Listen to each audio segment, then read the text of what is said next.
And so, my fellow Americans, ask not what your country can do for you, ask what you can do for your country.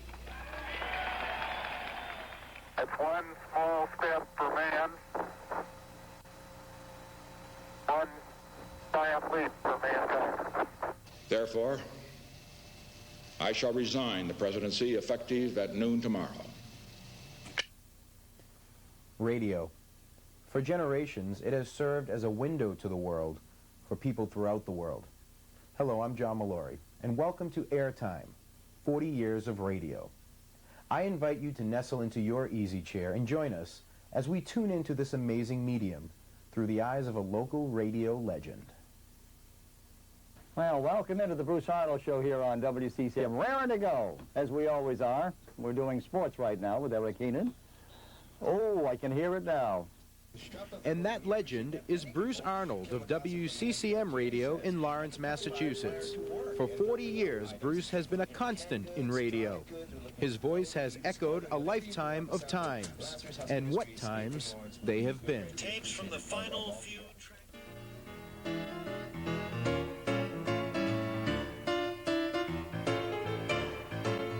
Other kids were out, I was 13 or 14, playing ball and stuff. I'd be there listening to the ball games, you know, taking scores, and I would recreate a ball game.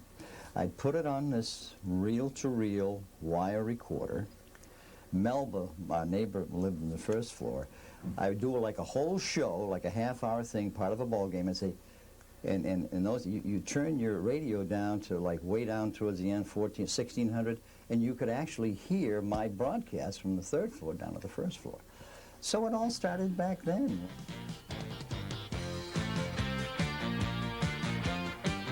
I was making $43 a week. December the 22nd, 1955. 7:15 in the morning, we had big ceremonies, going to sign the station on, you know. 10:50 now. As you all know, WBZ is at 10:30. So we went on with these big, you know, announcements, and the phones were going, hey, oh, I'm seeing Bill. I'm saying, Mike, isn't this wonderful? You know what the problem was? Everyone was saying, where's Carl DeSuze? We want WBZ. Said, you want a job? And I says, yeah. I says, what name do you use? I said, Lou Arnold. He says, you can't use Lou because we already have a Lou here. And in those days, they didn't want, you know, two people with the same name. That was Lou Marcel. So I said, what about Jay? He says, no, you can't use Jay because that's the boss's son. Jay McCarthy. Right. Jasper. Right. Okay? Yeah, Jay Jasper. He says, we're going to call you Bruce, and that's how I got my name. My late grandmother, Maria Janina, she said, what's you, a disc jockey? And how come you changed your name? Well, when we were in school, our instructors were saying, you should make it shorter, make it briefer. So my middle name was Lou. And they said, use your middle name and your first. No, I never changed it officially. What am I telling you about my name change for? Was it part of the business then, though? I mean, in terms of eliminating the ethnicity? Yeah, of the name the old color radio days, old WIMX, WMEX days. I mean, they had a Charlie Tuna. There was a Charlie Tuna in Boston, a Charlie Tuna in I mean, those are the names. WCCM. Good afternoon, everybody. Nice to be with you, and hope you'll be calling us. Tell me about Lou Marcel. Lou was the guy that showed me the ropes, how to operate the board here at CCM. And it was instant. We became friends. But you were opposites also, you were telling me. Oh, yeah. I mean, Lou was the, he liked a few beverages, of course, and I'm a square guy, I guess. Very, very opposite. But they say it's like opposites attract. And you've seen pictures of him in my office and even in the studio. I mean, there's not a day that doesn't go by that I don't think of the guy. Well, we did record hops together. We had so much fun. We each other's wedding. We had children who, we both had children about the same time. He had one, I had two daughters. And it was just a great feeling.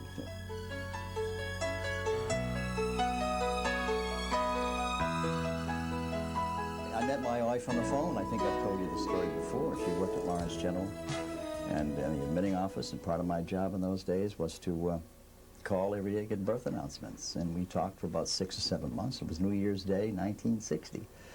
that she said, "Could I come up to see the station?" We were on Valley Street at the time. I said, "Sure." And I can still, she'll kill me when I tell this story, I can still see her now standing in one of the studios. She had stopped by Tripley's Bakery with a loaf of Italian bread on her arm. And then we had never met. We had just talked on the phone. And we've been together ever since. I mean, it was, what did I say? Love at first sight? Yeah, it was.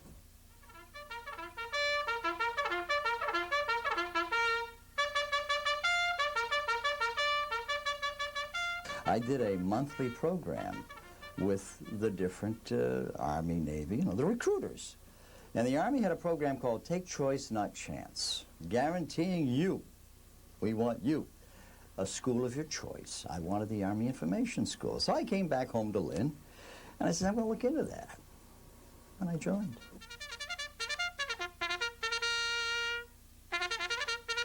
I went to Fort Slocum. It was like going to college again. Fort Slocum was in New Rochelle, New York. It was on an island. My first job was with the 82nd Airborne Division, Fort Bragg. Never did any jumping, but I was with public information. And kind of a sad thing, one of my first assignments, I was only a private at the time, lightning struck one evening, about 2 o'clock in the morning. They were having summer camp for like the National Guard in a certain part of Fort Bragg. 2 o'clock in the morning, the officer of the day woke me up because I was assigned to the public information. I had to go cover. The 3 kids were struck by lightning and killed. So I had to cover it. I was like the liaison, the go-between all the different TV channels in that part of North Carolina. And I was on Walter Cronkite for about 20 seconds. I was interviewing some of the patients in the hospital who did it. That was kind of a sad thing,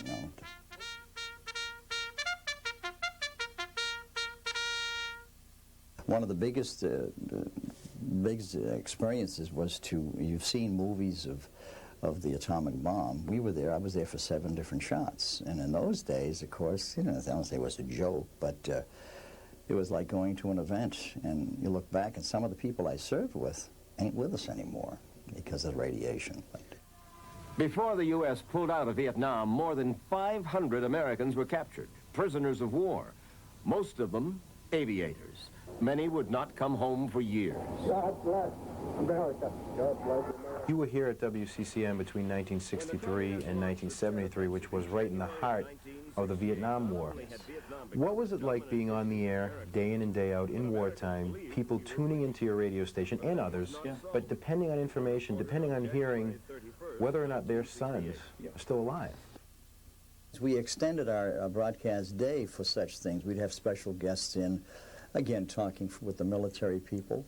The local impact, like you stated, how does it affect people? People, and Lou and I used to joke about this all the time, the whole world could be falling apart on another angle here now, but people want to talk what's happening in their locale, not only basically about the war, but roll out the barrels. Only 14% of the materiel leaving Hanoi was reaching its destination. Did this represent 14%? With our news department, when you would, recently here in Lawrence, they had the dedication for the Korean War. 27 young men who gave their life were from the city here. Nice to see that there's finally a monument for the Korean. There is a Vietnam. Ever been to Washington to see the wall there about Vietnam? I've only seen a replica when they had it at Northern Essex Community College, and even that, you had to feel it. It's such a. I'm glad that I was naturally. I served my country for 3 years. I volunteered, and I was fortunate not to really be into active duty. Airtime, 40 years of radio, will return in a moment.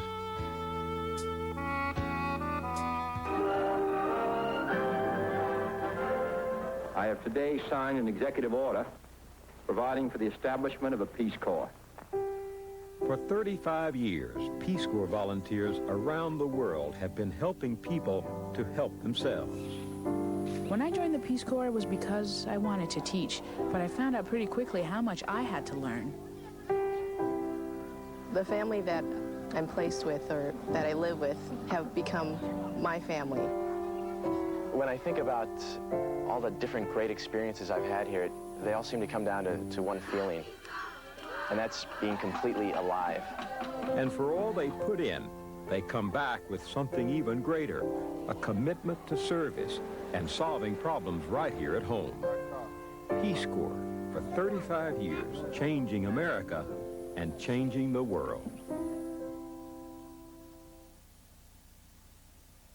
How wonderful to be with our families, secure in our homes, especially at this time of year. And how easily it can all be lost to a hurricane, flood, or fire. Mothers, fathers, and children whose lives have been devastated by recent natural disasters are still depending on the Red Cross for help in putting their lives back together. Please support American Red Cross Disaster Relief by calling 1-800-HELP-NOW, because help can't wait. Wouldn't it be nice if everything were guaranteed like cable service? Sorry to keep you waiting. Here's $20. I'm sorry your table wasn't ready. Your dinner will be free. It would be nice, but only your cable company offers you these guarantees. On-time service appointments or $20 refund, guaranteed. And on-time installation or it's free, guaranteed. Sorry we're late, folks. This flight will be free. We now return to Airtime, 40 years of radio. Listen for all of your favorites on Radio 800, WCCM, the great entertainer.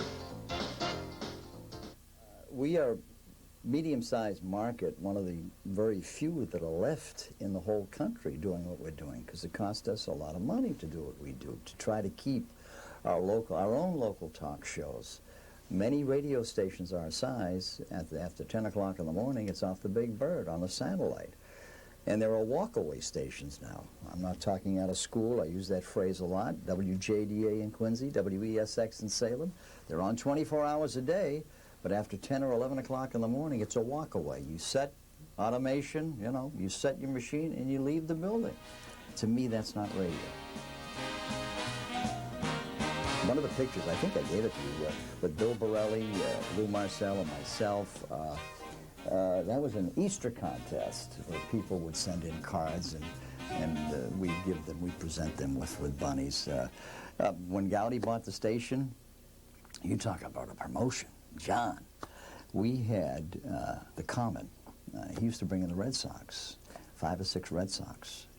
And we had used to have a big open house every year. Those were the good days, John. So alphabetically, we will go with an opening statement. Mrs. Kennedy, you have 2 minutes. And politics, I don't care where you go. You ain't going to find a place like here. We really had, when Lefebvre beat Buckley, we had really a real, when I say real debate, because say you were running for mayor and someone else, you know, we would tell you, we want you to participate. And your question was, well, who's going to question me? Well, I said, no, I'm going to tell you who's going to question you. We had 3 people. And these people that were debating didn't know who was going to ask the questions until they arrived at the street. And this was live. One year, when John Moran was here, we had every presidential candidate. Secret Service people all over the place. I mean, it was exciting. I even gave all the Secret Service T-shirts. In 1993, huge blizzard. Was it 93? Wow. And you folks went on the air, and you were the kingpin, you were the leader for, was it 48 consecutive hours? 48 hours, yeah. And you can look at video of snow and see the big pileups of snow and the cars and the snow blowers, but when the TV goes out, all they have is Bruce Arnold. Tell me about that. Well, it was a team effort here, and it was true. You even participated, John. John was on. You wrote a poem about us, I think. I'm here in Methuen and in much pain, relying on Dan Roach's wit. I'm tired of hearing that crazy bell and of Bruce Arnold's nicotine fits. I had some lady in Salem, New Hampshire. Her lights were out. She was playing the piano to everybody.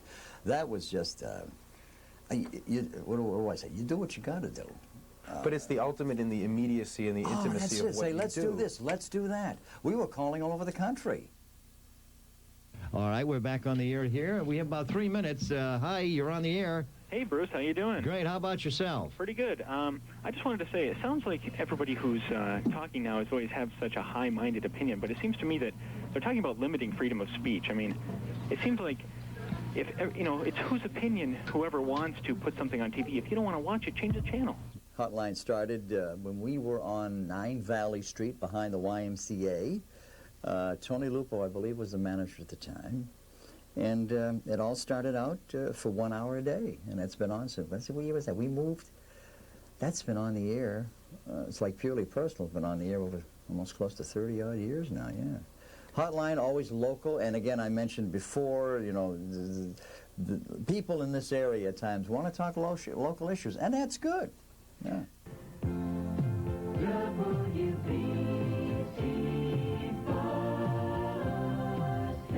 About 3.5 now before news with Don Huff at 8 o'clock here on a weekend. Bruce Arnold with you, in for Dick Pace.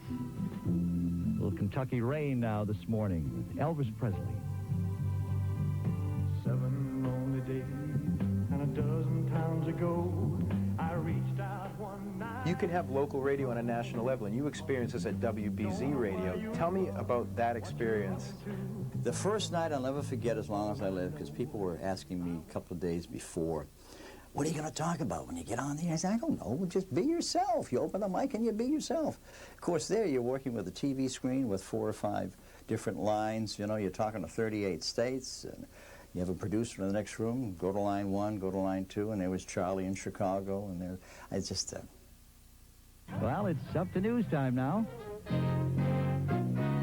WBZ Boston, the spirit of New England, Group W Radio, Westinghouse Broadcasting Station. It's 8 o'clock. Comparing, and I tell the kids who want to get in this business, I don't care where you are, WNEW in New York, WINS in New York, WCCM in Lawrence, or Caribou, Maine, the business is the same.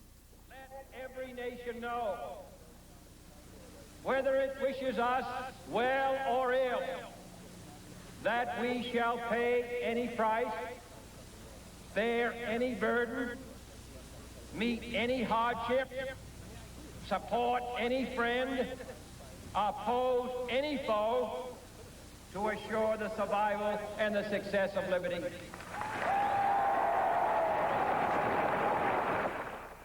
Where were you when John F. Kennedy was assassinated? I was working weekends at CCM in those days. People you were just glued to your television and your radio sets.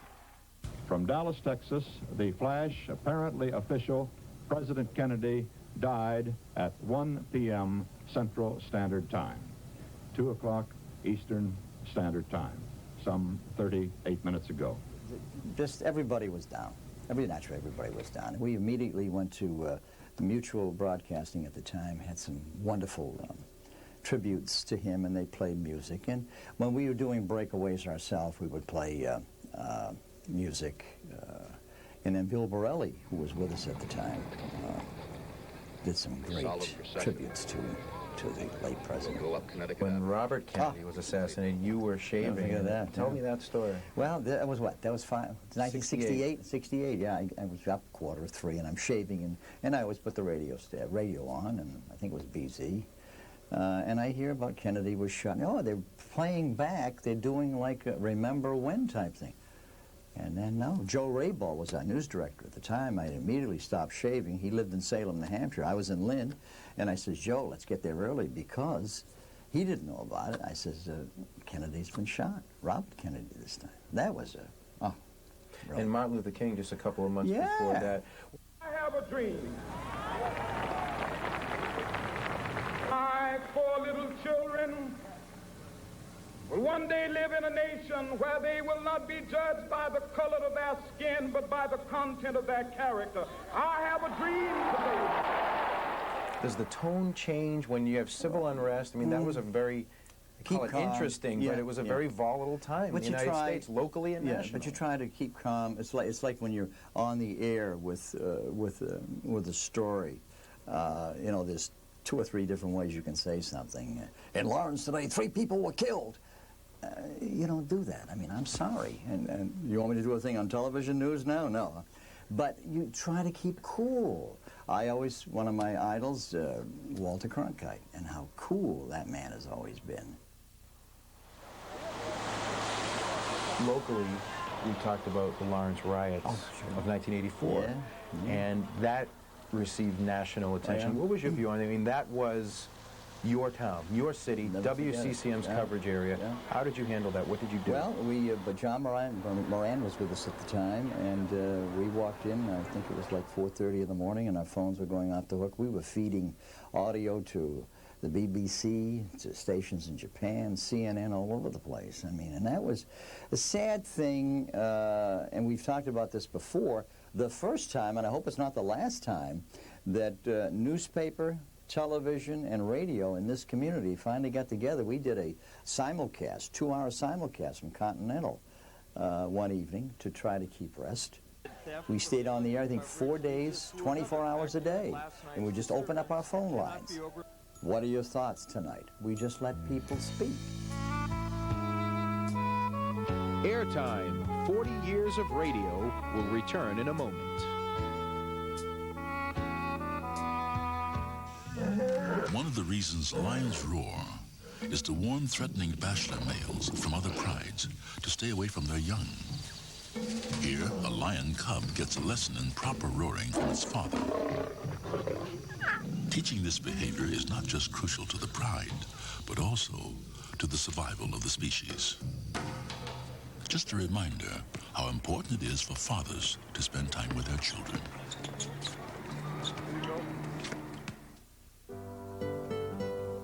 My wish is to visit my grandparents on their farm and pet the cats and ride the horse and just be able to see them.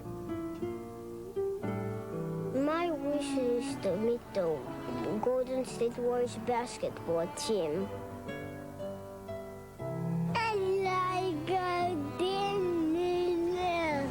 These kids aren't asking for very much. Please, help us give it to them. My name is Dee Dee. Colleen. My name is Carlos. I'm a counselor at the Boys Town National Hotline. It's important to touch base with somebody else about sexuality, about peer pressure, about how to handle rejection. Now, the good part about your situation is you have the possibility to change it. 1-800-448-3000. It's important. Give us a call. Boys Town National Hotline. There's always help at the end of the line. We now return to Airtime, 40 years of radio.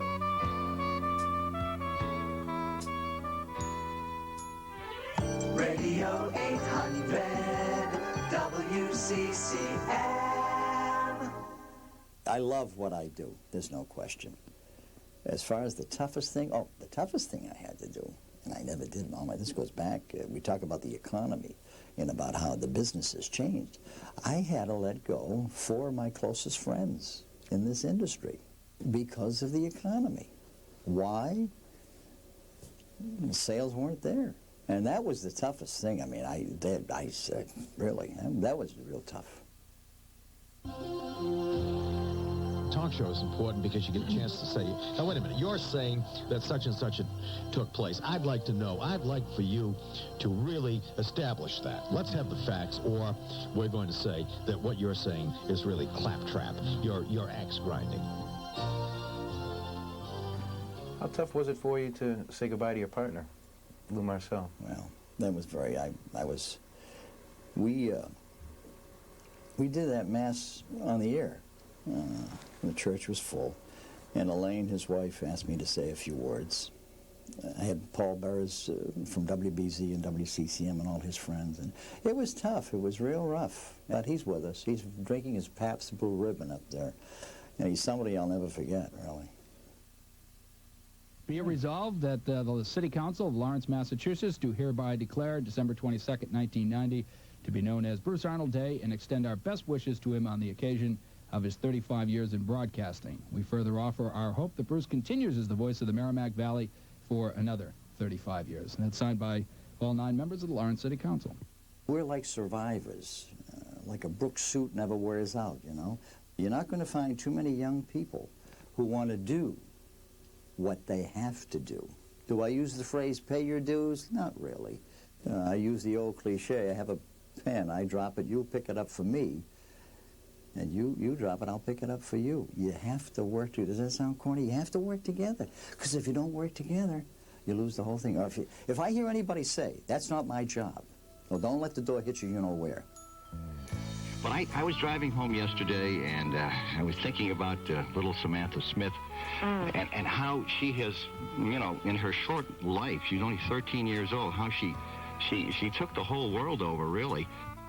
Would you believe, John Moran, I have Willard Scott here on the Bruce Arnold Show. Willard, welcome to the Merrimack Valley. Isn't this terrific? Well, I say I'm not in, of course, I know I'm not in New Hampshire, but I stand on a rooftop and I can see it. But an exciting day at the Baseball Hall of Fame in Cooperstown, New York, as 5 baseball greats were honored. The 1984 inductees included Louis Aparicio, 18-year Major League star with the White Sox, the Orioles, and the Red Sox. Join the First Essex Bank as they try to help out Malden Mills neighbors. First Essex will coordinate the collection and distribution of non-perishable foods and wrapped and labeled holiday gifts for children. From local news to national headlines, Bruce Arnold has been there, and so has radio. While technology continues its push through new frontiers, there is a certain security in the simplicity of this little box of wonders, and people like Bruce Arnold who give it life. I'm John Molori, and this has been Airtime, 40 years of radio.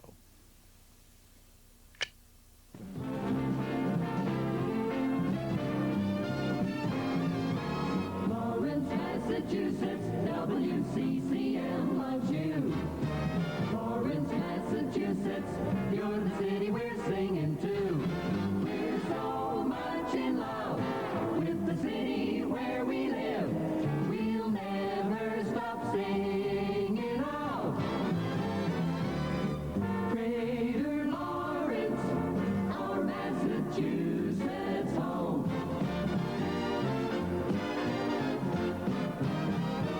Birthplace of the nation's textile industry. We're the home of the Great Stone Dam. We built the nation's first steam fire engine. We're a vital New England town. Greater Lawrence.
Kenny, now this whole base stealing thing, couple of pointers. You want to take a lead, a nice lead, you know, get balanced, get comfortable out there. Next thing, get the pitcher's attention. You know, rattle him a bit. Pitcher, pitcher, pitcher, pitcher. Ken, I can't hear you. Then, take a shot at it. Like this! But closer. Just get in there. You'd be surprised by everything we're doing to bring you your favorite sports. Continental Cablevision. We work, you watch. I hang out with a pretty trashy circle. The circle that helps this circle by recycling trash. We sort glass, plastic, separate cans, stack newspapers, and magazines. Now, thanks to us, there are lots of products made from things we've already recycled. This cereal box wants your Sunday paper. These paper clips, in a more daring life, a 56 convertible. The circle works like this. It starts when we recycle trash at home and at work. It's completed when we buy products made from or packaged in recycled materials. How do you know the difference? Check the label for something called post-consumer recycled content. It looks like this. Make a mental note. Then buy the highest percentage of it you can find. You'll save a tree, you'll save energy, and in your own way, you'll help save the world. Complete the circle. Call 1-800-CALL-EDF for your free Buy Recycled shopping guide. 1-800-CALL-EDF.